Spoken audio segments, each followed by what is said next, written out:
Before I understood the power of mindset, playing the game of life was playing it with a blindfold on and a rule that a lot of people knew, but you didn't. Welcome to Muse Mode episode 2, and today we're going to be talking about the power of mindset. It was only about 4.5, 5 years ago when I realized how important mindset was, and it really changed my life completely because the way that we think, the thoughts that we have, eventually create our emotions, and those emotions lead to our actions, and those actions are what create our experience. So, based on what you're thinking, it's going to influence the way that you act and move in life and what you end up experiencing in it.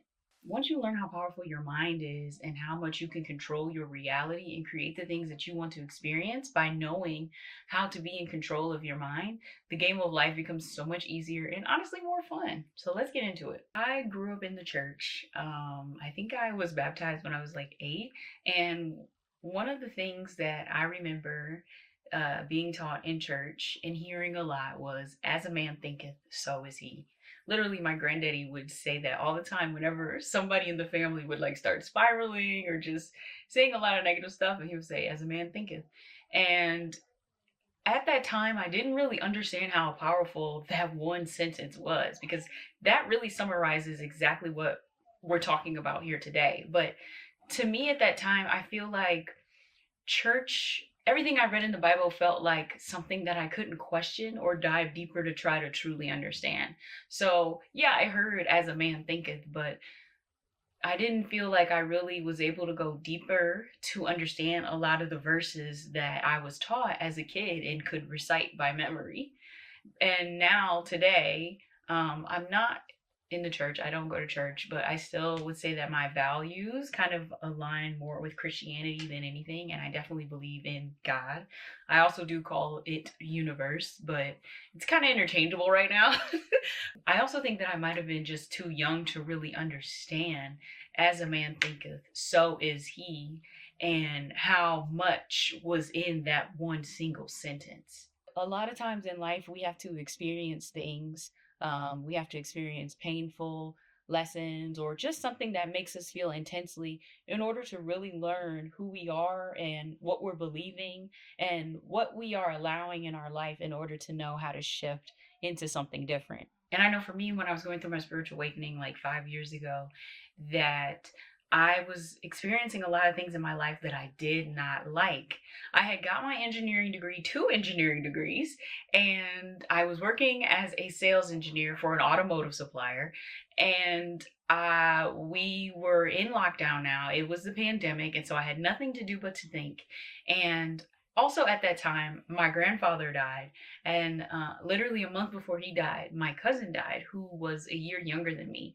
And I really felt like those two contrasting deaths really had me start thinking about like the things that I'm experiencing right now in life. Are they the kind of things that I want to experience? Am I happy with what I'm creating in my life? If I died tomorrow, would I be happy? Like, would I have felt like I really went after the things that I wanted? And I realized the answer was no. And so that's when I decided it was time to really lean into what I knew that I already had started to enjoy, because I had found a hobby, which was content creation, and just really lean into that.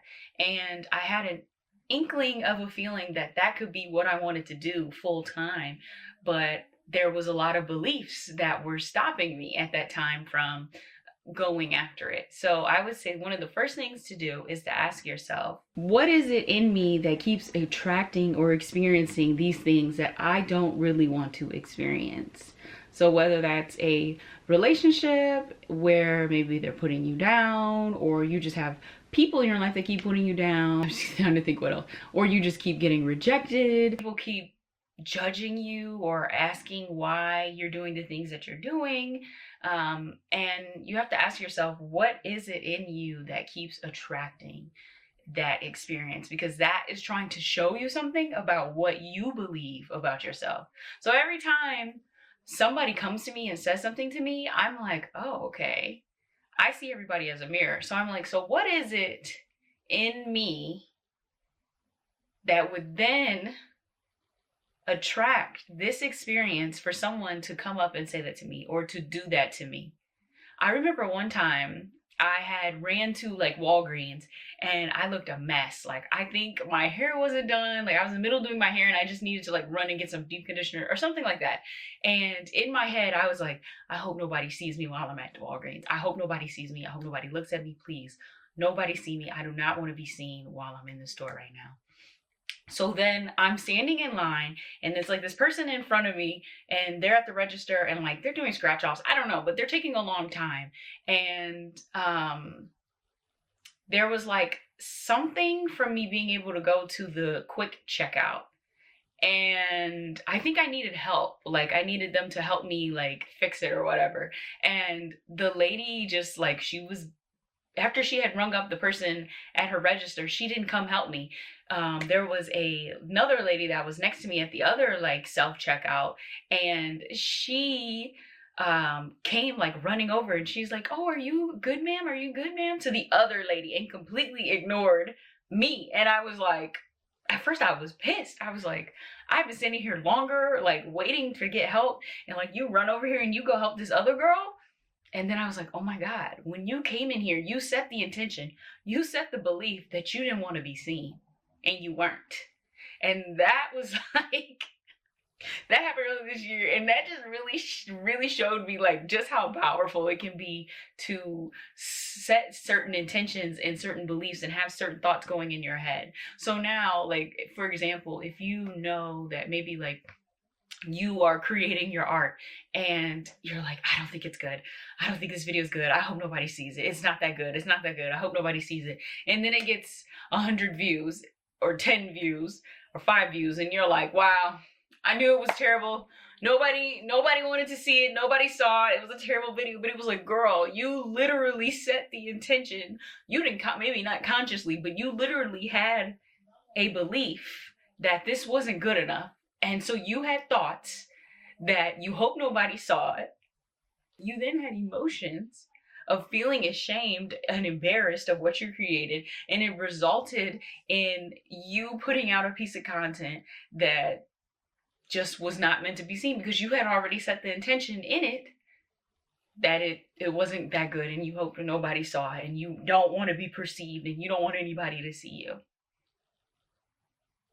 Yeah. Let's get very specific on the process of how mindset creates your reality. I first heard this concept from Joe Dispenza in his book, Becoming Supernatural. That was like the first book I read for my spiritual awakening.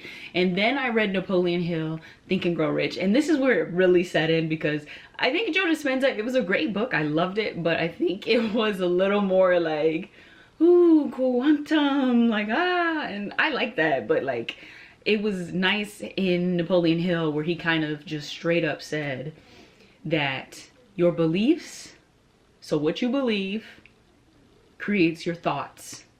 And your thoughts create your emotions. And your emotions influence your actions. And your actions determine your reality or your experience. And so in Napoleon Hill's book, Think and Grow Rich, he talks about how he basically spoke to like 100 of the top businessmen of that time. I'm talking like Rockefeller, like I can't even think of the other names because I don't remember, but like the railroad people, you know, back in the day. And he talked to them, and what he found out was that all of them had this type of mindset mastery, and that they had control of their thoughts and their emotions and their energy to achieve these great things. There was no men that like were weak-minded. Just the easiest way to put it. They weren't weak-minded. They had control of their mind. They had control of their thoughts. And they knew that not every single thought that you have needs to be acted upon. Not every thought in your head deserves your attention. Because our brain is kind of like, it's like almost like a little preview window. Like it's a little viewing screen. It's like, oh, you see a bus going by, and it's like, oh, that's a bus. That's what your mind says. And it's like, okay, but is that something that you need to go and then spend 15 minutes thinking about or processing, that you just saw a bus go by? Maybe if it's relevant to you, but in general, is that something that needs to really be addressed? Is that something that really needs to take up a bunch of your brain capacity? No. Not every single thought needs your acknowledgement or an action. You have to learn to be an observer to your thoughts. And I used to have to tell my mind, I remember when I was first going through this, because I used to be somebody with a lot of anxiety, a lot of overthinking, and I had to tell my mind, I said, babe, I'm in control. I got it. We're okay. I know you're trying to keep me safe, but I got it. We good. It's okay. It's okay. Because I was high anxiety, you know, I would see somebody and I would see them making like a weird face. And I'd be like, oh my God, was that about me?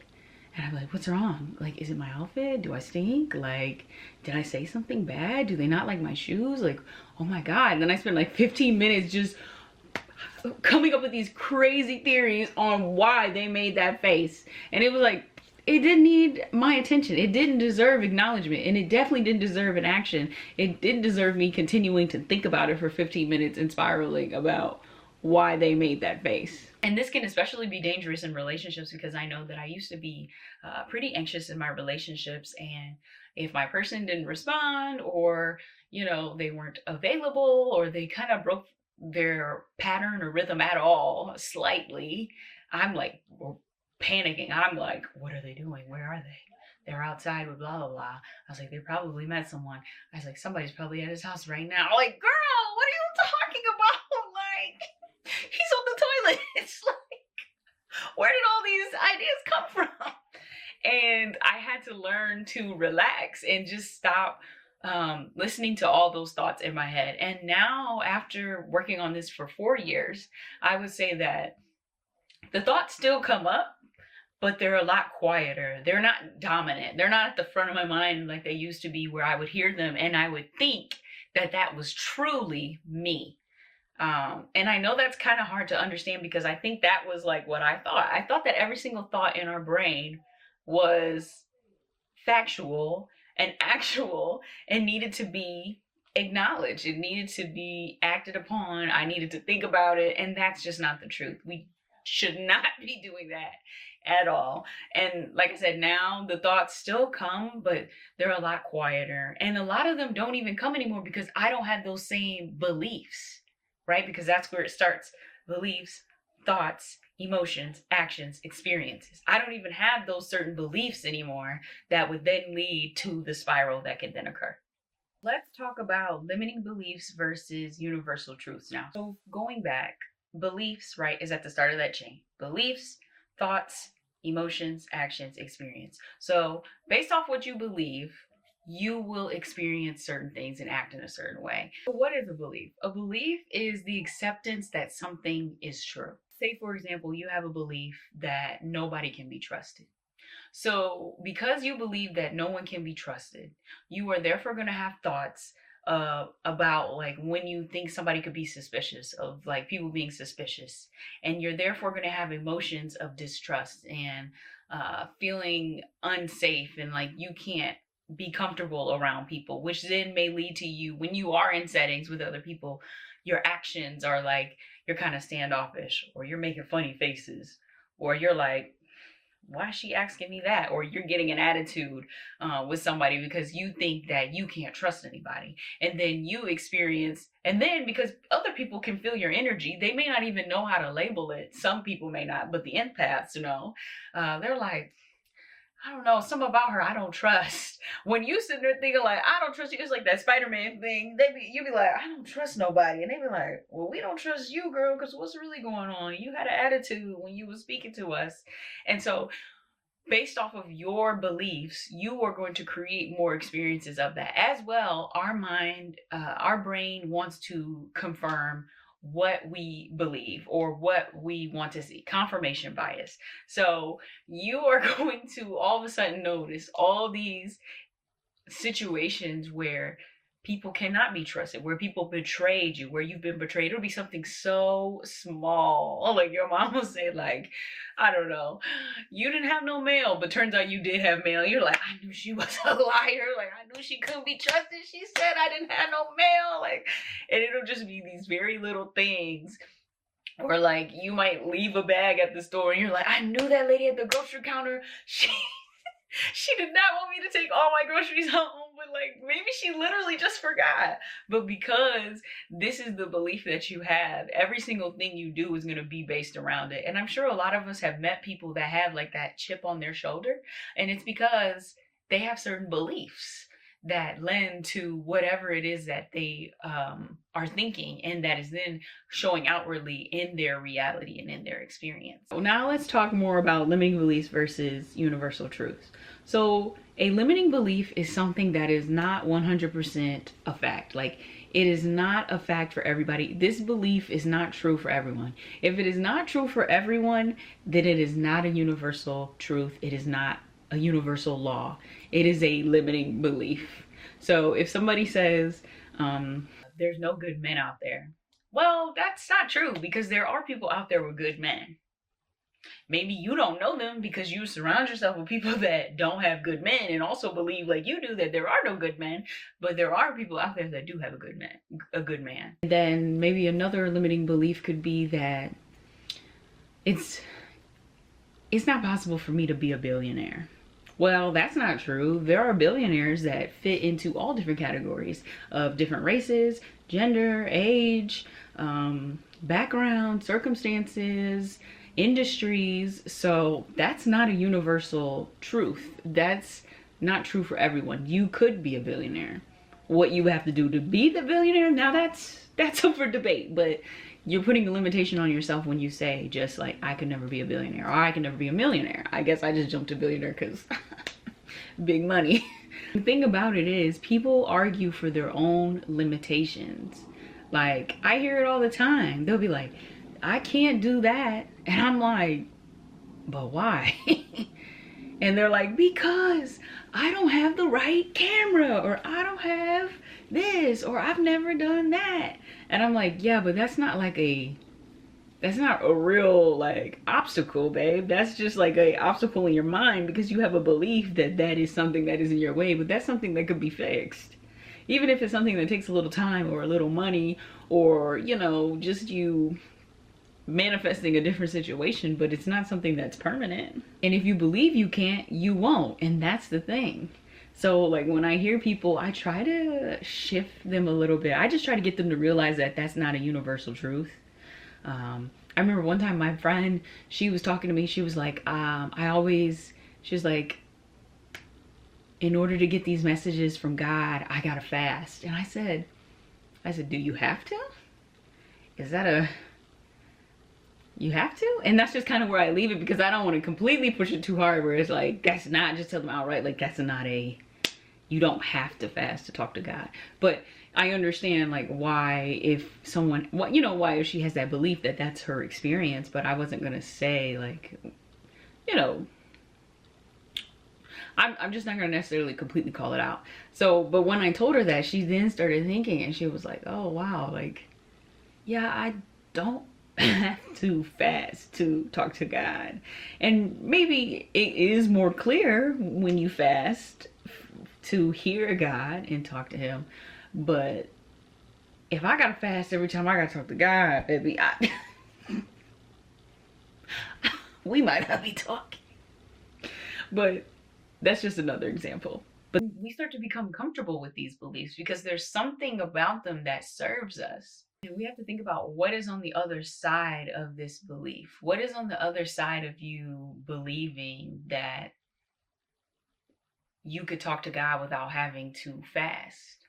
Well, I would think that maybe you could say now, if you hear them when you're not fasting, you're like, oh, that's probably not him. I only really hear him when I'm fasting. So if I'm not fasting, I can't really hear what he's saying, but he's still giving you messages. So maybe that's one thing. It's an excuse not to have to like listen at that time, right? Unless you are ready to listen. That's actually a good point.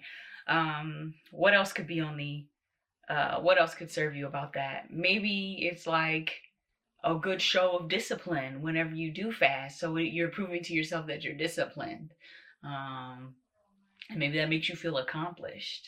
And then what's on the other side of this belief is that God would be directly talking to you whenever it is time for you to receive a message, whether you're fasting or not. And maybe it's when you're not ready for the message. Maybe that could be something else maybe that could be something that's on the other side of that belief. Now let's talk about universal truths. So universal truth is something that is true for every single person, no matter what. So what are some universal truths? We create our own reality. Everybody gets to create their own reality. And maybe some people might disagree and say, that's not a, it is a fact, babe. You just haven't been creating what you want to see. And that's okay. Like, if you didn't know these rules, which I talked about earlier, you're like, what? I could create my own reality? That's literally what my whole brand is about right now. Is like, I didn't realize that I could create my own reality, that I was really the artist of my own life. And when you understand that very basic universal law, you can start to shift things in your reality. So that's number one. You create your own reality. What you focus on, you get more of, whether that's good or bad. So like wherever your focus goes, energy goes there too. That's why like if you are looking at white Jeeps, you're like, I love white Jeeps, I'm loving them. All of a sudden you get on the road and you see a ton of white Jeeps because that's where your focus is. And that's, so now that's where your energy goes and you're seeing all of these things. And that can be for good or bad because the universe doesn't really discriminate against good or bad, because good and bad are both necessary for our reality. It's necessary here on earth. You can't have the good without the bad. You can't have the light without the dark. You wouldn't even know what the light was without the dark. So you have to have those two opposite polarities. Another one is that change is constant. Things are always going to be changing. Nothing ever stays the same. And you know, we saw those McDonald's fries. Those was holding on for a while.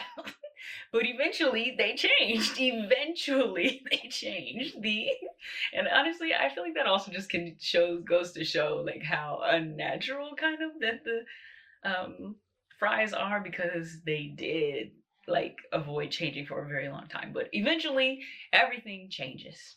And there's a few more, but I can't really think of them right now. But that's a good start. I have a challenge for you guys, if you're up for it, to challenge those limiting beliefs. So I want you in the morning, tomorrow morning, or if you're watching this in the morning, then perfect, to go ahead and affirm for the day: I am open to my beliefs being challenged. And watch what happens over the course of the day, where God will show you, whatever you believe in will show you where you have beliefs that have been limiting you from the desires that you have.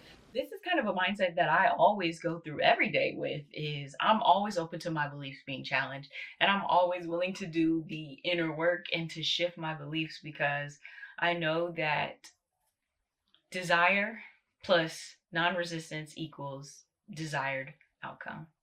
That resistance in that equation, that is your limiting beliefs. Those are the obstacles that keep you from the things that you say that you want, from your desires. So I'm always down for my beliefs to be challenged, because I am not my beliefs. And if you would like to look into more of that, I'm pretty sure Carl Jung, he has some content, maybe some, I can't remember if I was reading a book or it was a video, but he talks about how a lot of people will have certain things tied to their ego and think that that's a part of their identity. Your beliefs are not your identity. Your beliefs should be able to be changed based off of new information. But there's a lot of things that we sometimes will think is our identity, and it's not.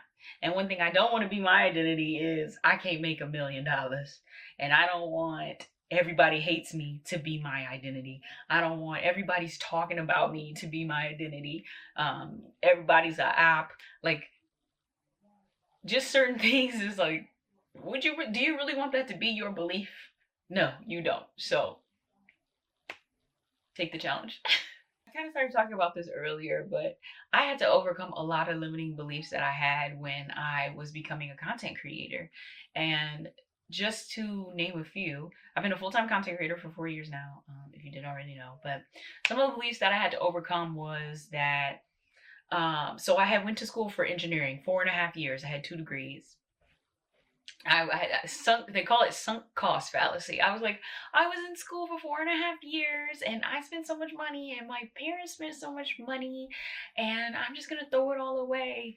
You're not throwing it away, but you're not happy because you spent 4.5 years studying something. You're now gonna spend 30 years doing something you don't want to do. That's crazy. That was a limiting belief. Another one that I had was I wasn't going to be able to be creative enough consistently to create the income that I wanted. That's not true. I learned that creativity comes from God. We are just a channel for the creativity. So we never have to worry about creativity running out. There is an abundance of it. That is literally what we as humans are on this earth to do, is to create. We have these thoughts and we turn them into actual physical things. That is what we do here. Everything that you see in our world was once a thought and now is something because we created it. Yes, God, universe created us, but then we created everything else. The stoplights, the cars, this camera, YouTube. Somebody created that, and that started as something in their mind. Let's see, any other limiting beliefs I can think of? I think another limiting belief was that nobody wanted to hear me talk about this kind of stuff. I started doing hair, natural hair content and fashion content, and I was like, oh my God, no one wants to hear you talk about this. This is so boring. This is just not what people want to hear. They don't need to know that you're spiritual. They don't need to know you do tarot. They don't need to know that you're into astrology. But now I'm like, that's who I am. And if you met me in person, that's exactly who I portray myself to be. But for some reason on camera, I had thought that I had to kind of hide that. But people met me in person and they loved me. So that limiting belief had to be shifted for me to even create this video that I'm creating here today. I also had a limiting belief around selling stuff online. And at the time I was selling a course and I was also selling like some digital products as well as coaching. And I was afraid to sell my products. I had a limiting belief that like no one wanted to hear me talk about my products, but it was like, girl, you would rather be selling somebody else's products and sharing their business, making them money, instead of selling things that you know were made with good intention and would help people because it literally helped you. That's crazy. So now I don't have that limiting belief anymore. But that's just a few. And so these limiting beliefs are going to continue to come up throughout your life. And like I'm going through some right now, but it's just a part of the human experience and it's meant to push you to further limits. So some practical steps I would say to shift your mindset is research Napoleon Hill, Think and Grow Rich, and Joe Dispenza, Becoming Supernatural, or just look up how, you can even just look up like thoughts creating your reality, something like that, or just mindset in general. And I'm sure you're going to find some content around stuff like this. And I don't really want to say a bunch of specific things for you to check out because I think all of us are meant to learn things in different ways from different people and different resources. So I'm just going to tell you the types of stuff that you should be looking out and paying attention for, and let God, universe, whatever, bring that knowledge to you, bring those extra resources to you, because this video is just a catalyst. Like this is just the beginning. This is just the start of you really understanding and grasping how to take full control of your mindset to really create the reality that you want to have. Just start practicing every day, being open to your beliefs being shifted. Because understand, the only thing in the way from you having the life and the things that you want is your beliefs. That's the only thing. It's not hard work. It's not more time. It's not an extra job. It's not somebody else. It's just your own limiting beliefs. It's just your own limiting beliefs that block you from the things that you want. Anytime you are experiencing anything in life that you do not like, stop and ask yourself and journal, why am I creating this experience in my life? Take radical self-accountability. And that is also something that I had to learn a lot about. And I think we're going to do an episode on that, but radical self-accountability. Nothing else in this life is anybody else's fault. And there have been times when I've wanted to blame other people, and I did before I understood this concept. But when you take radical self-accountability for yourself and your actions and your experience and your thoughts, you become powerful. You empower yourself. You give the power back to you. Because when you're saying, oh, it's somebody else's fault, like they this, they that, you're giving your power away. So we're going to do another video talking about radical self-acceptance. Sorry, we're going to do another video. Maybe we'll do a video on radical self-acceptance, but a video on radical self-accountability. Last thing I'll say is just that your mindset is the foundation of your life. So really take some time to try to understand how you can better your mental, and really take control of your mindset. This is a good way to find out if you have any limiting beliefs besides the exercise, the challenge that I gave you guys. But anything that you are desiring right now, just say to yourself, I'm desiring a new bag, because I am desiring a new bag right now, me personally. And what limiting beliefs immediately come up for you when you say that? For me, I'm thinking, I don't know if I have the extra money to buy a bag for December, because I wanted it for December.